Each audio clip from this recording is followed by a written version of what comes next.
Hello दोस्तों, मेरे YouTube channel only practice पर आप सभी का स्वागत है।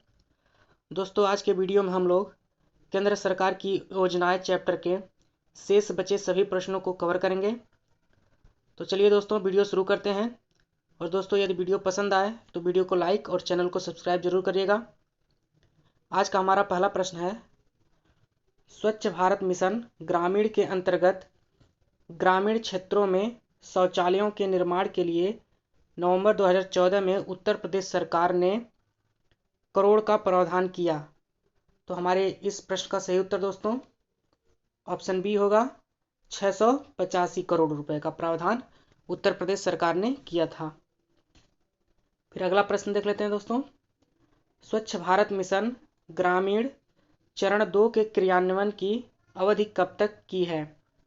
तो हमारे इस प्रश्न का सही उत्तर दोस्तों ऑप्शन सी होगा, 2024 से 2025 तक। उत्तर की व्याख्या देख लेते हैं। स्वच्छ भारत मिशन ग्रामीण की उपलब्धियों को देखते हुए इसे बनाए रखने हेतु स्वच्छ भारत मिशन ग्रामीण चरण 2 प्रारंभ किया गया है, जिसकी अवधि वर्ष 2020-21 से लक्ष्य प्राप्ति की अवधि 2024-25 है।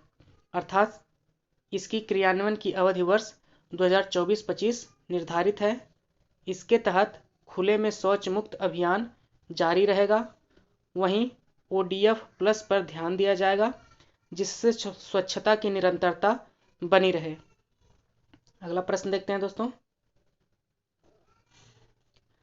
जननी सुरक्षा योजना की शुरुआत किस वर्ष की गई थी।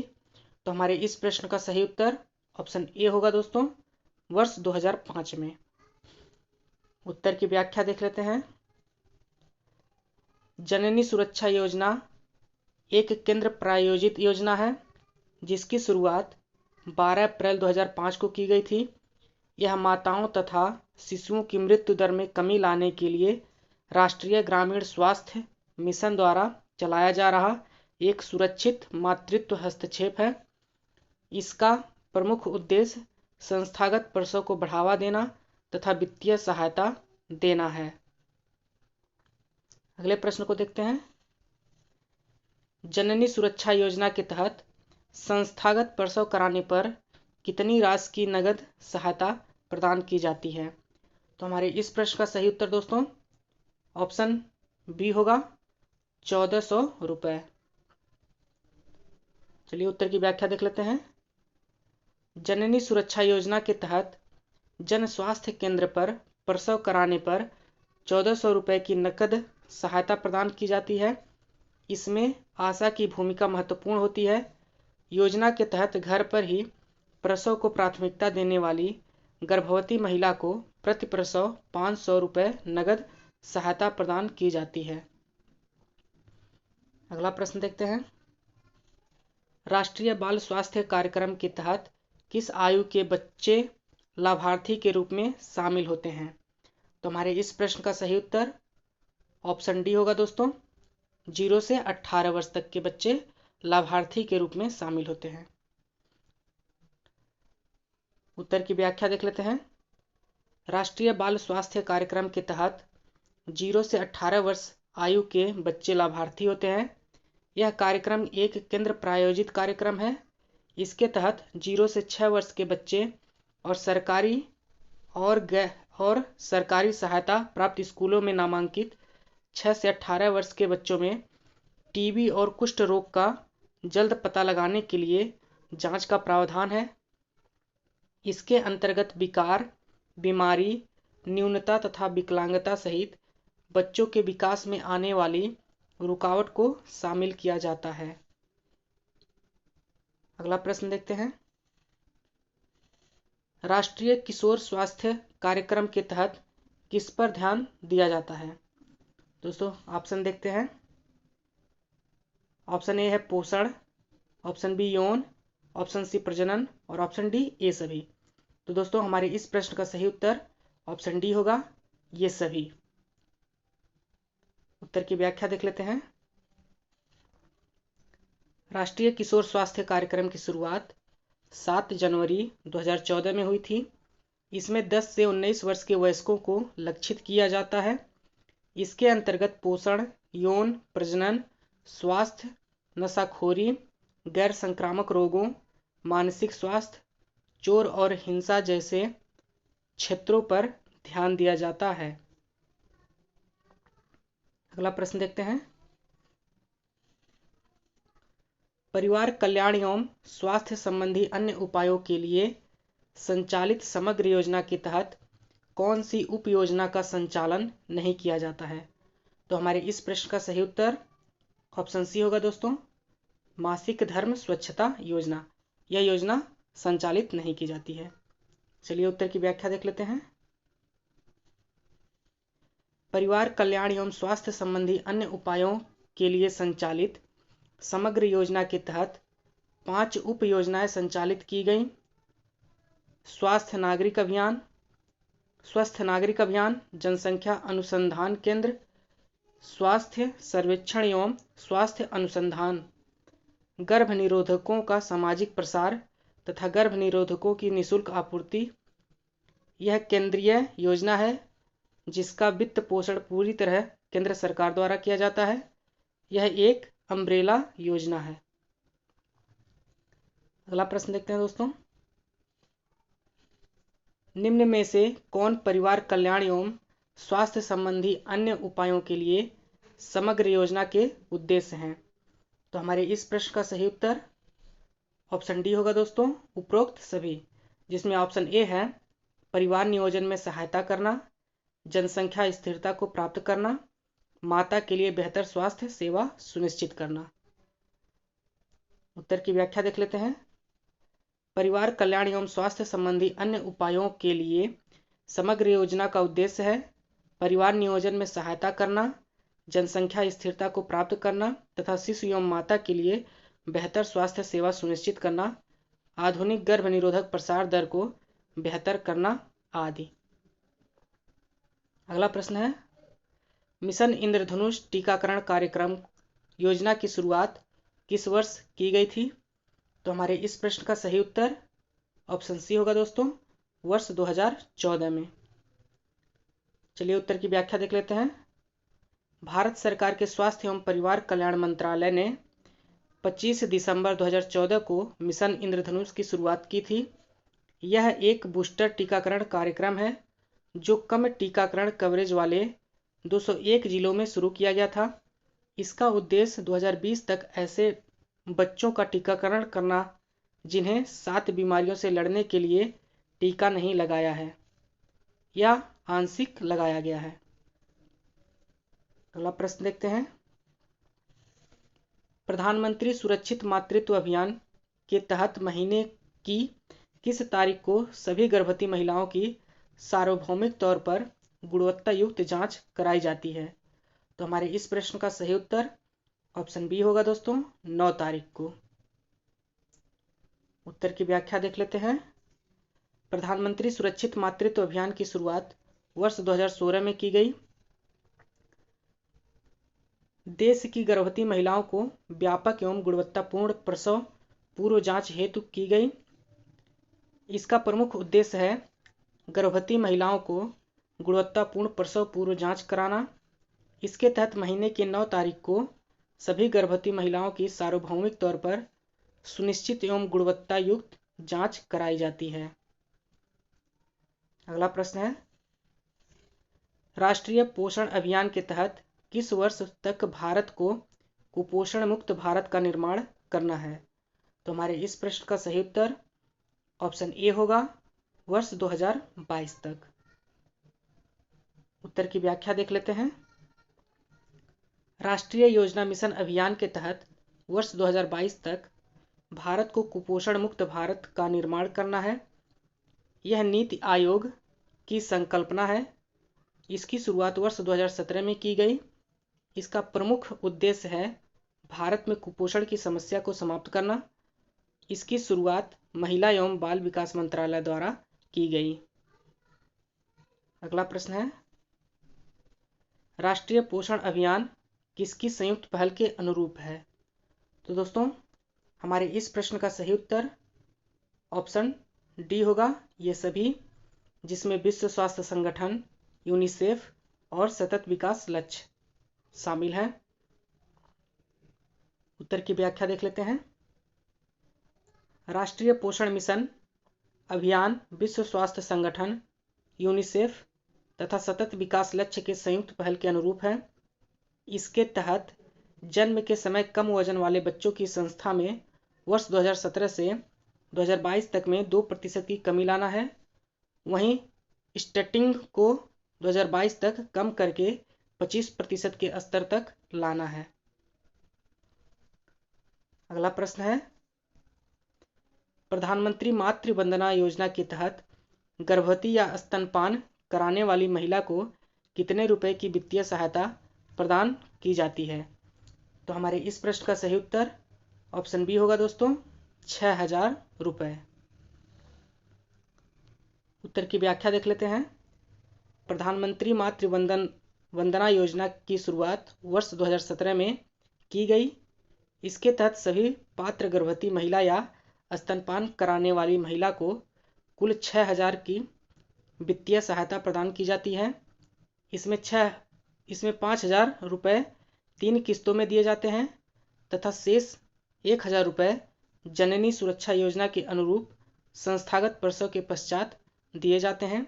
अर्थात इसका उद्देश्य है वित्तीय सहायता प्रदान करना।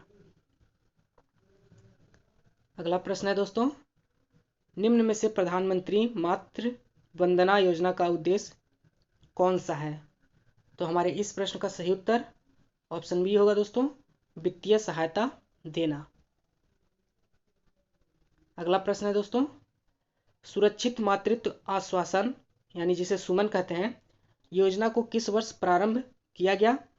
तो हमारे इस प्रश्न का सही उत्तर ऑप्शन सी होगा दोस्तों, 10 अक्टूबर 2019 को। उत्तर की व्याख्या देखते हैं। सुरक्षित मातृत्व आश्वासन यानी कि सुमन योजना की शुरुआत केंद्रीय स्वास्थ्य मंत्री डॉक्टर हर्षवर्धन ने 10 अक्टूबर 2019 को की। इसकी घोषणा केंद्रीय स्वास्थ्य एवं परिवार कल्याण मंत्रालय के 13वें सम्मेलन के शुरुआत के दौरान की गई थी। इस योजना के साथ ही वेबसाइट तथा शिकायत निवारण पोर्टल का भी शुभारंभ किया गया। अगला प्रश्न है, निम्न में से कौन सुरक्षित मातृत्व आश्वासन सुमन योजना के उद्देश्य हैं? तो हमारे इस प्रश्न का सही उत्तर ऑप्शन डी होगा दोस्तों।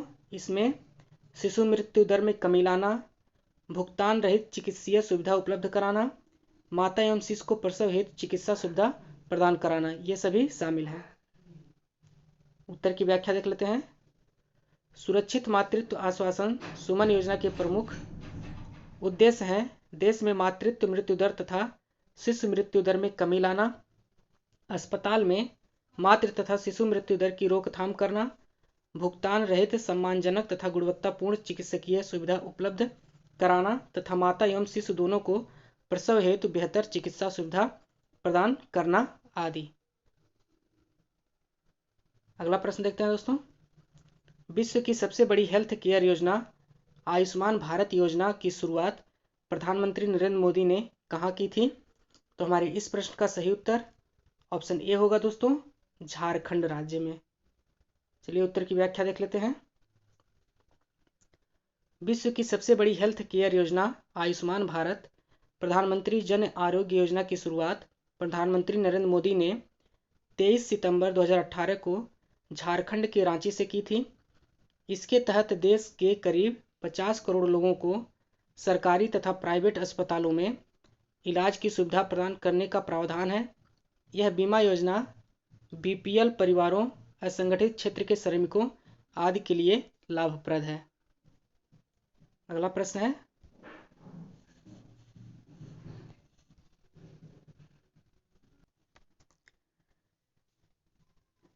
आयुष्मान भारत प्रधानमंत्री जन आरोग्य योजना के तहत द्वितीयक तथा तृतीयक स्वास्थ्य देखभाल हेतु प्रत्येक परिवार को कितने रुपए तक की चिकित्सा सुविधा प्रदान करने का प्रावधान है? तो दोस्तों हमारे इस प्रश्न का सही उत्तर ऑप्शन ए होगा, 5 लाख रुपए तक। उत्तर की व्याख्या देख लेते हैं। आयुष्मान भारत प्रधानमंत्री जन आरोग्य योजना के तहत द्वितीय तथा तृतीय स्वास्थ्य देखभाल हेतु प्रत्येक परिवार को 5 लाख रुपए तक चिकित्सा कवर करने का प्रावधान है। इसके अलावा इसके प्रमुख उद्देश्यों में सार्वजनिक स्वास्थ्य व्यवस्था की गुणवत्ता को मजबूत करना, 1.5 लाख हेल्थ और वेलनेस सेंटर का निर्माण करना आदि शामिल है। अगला प्रश्न है, निम्न में से कौन जन औषधि योजना के संबंध में सही है? तो हमारे इस प्रश्न का सही उत्तर ऑप्शन बी होगा दोस्तों, जेनेटिक दवाएं उपलब्ध कराना। उत्तर की व्याख्या देख लेते हैं। जन औषधि योजना राज्य सरकारों के सहयोग से संचालित है। इसके तहत वहनीय कीमतों पर तथा निःशुल्क गुणवत्तापूर्ण जेनेटिक दवाएं उपलब्ध कराई जाती हैं। इससे कम आय वाले गरीब लोगों को काफ़ी मदद मिल रही है। अगला प्रश्न है, राष्ट्रीय आरोग्य निधि का संबंध किससे है? तो हमारे इस प्रश्न का सही उत्तर ऑप्शन ए होगा दोस्तों, वित्तीय सहायता से है। उत्तर की व्याख्या देख लेते हैं।